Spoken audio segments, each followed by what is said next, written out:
বকো ক্ৰীড়া সন্থাৰ বাৰ্ষিক ফুটবলৰ চূড়ান্ত খেলত কামৰূপা এফচি চেম্পিয়ন।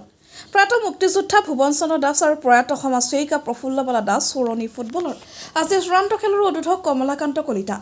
কামৰূপ জিলাৰ বকো ক্ৰীড়া সন্থাৰ উদ্যোগত চলোৱা বাৰ্ষিক ফুটবল প্ৰতিযোগিতাৰ আজি চূড়ান্ত খেল। চূড়ান্ত খেলত প্ৰতিদ্বন্দ্বিতা আগবঢ়াই কামৰূপা এফচি ফুটবল দল বনাম চক্ৰপাণী ফুটবল দলে। বিগত বছৰবোৰৰ দৰে এই বৰ্ষও আয়োজন কৰা হৈছে প্ৰতিযোগিতাৰ খেল। বকো ক্ৰীড়া সন্থাৰ সভাপতি অৰ্জুন চেত্ৰী আৰু সম্পাদক সুমিত ৰাভাই জনোৱা অনুসৰি বকো ক্ৰীড়া সন্থাৰ উদ্যোগত এইবেলি 26 সংখ্যক বৰ্ষৰ বাবে আয়োজন কৰা হৈছে প্ৰতিযোগিতাৰ খেল। উল্লেখ্য যে অসম চৰকাৰৰ প্ৰাক্তন কেবিনেট মন্ত্ৰী তথা দক্ষিণ কামৰূপ জিলা ক্ৰীড়া সন্থাৰ সভাপতি কমলাকান্ত কলিতাই উদ্বোধন কৰা চূড়ান্ত খেলখনত কামৰূপা ফুটবল দলে চক্ৰপাণী ফুটবল দলক 2-1 গলত পৰাস্ত কৰি চেম্পিয়ন অৰ্জন কৰে।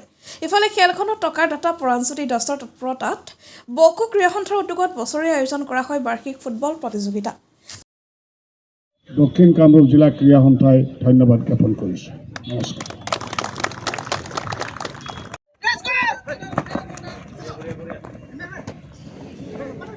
মুক্তিযোদ্ধা স্বৰ্গীয় ভুৱন চন্দ্ৰ দাস আৰু প্ৰয়াত প্ৰফুল্লবালা দাস সোঁৱৰণি এই প্ৰাইজমানি ফুটবল প্ৰতিযোগিতা আজি চূড়ান্ত খেলখন অনুষ্ঠিত হ'ল।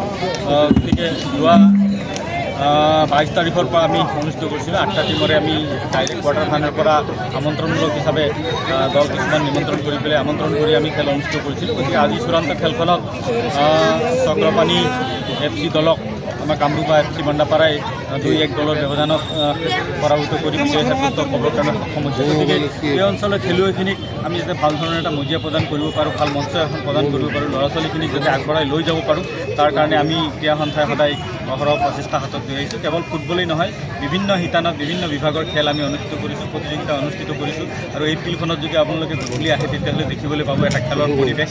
ইয়াত মাৰ্চেল আৰ্টৰ পৰা আৰম্ভ কৰি ফুটবল, ভলীবল ইত্যাদি বিভিন্ন ধৰণৰ খেল ইয়াত অনুষ্ঠিত হয়।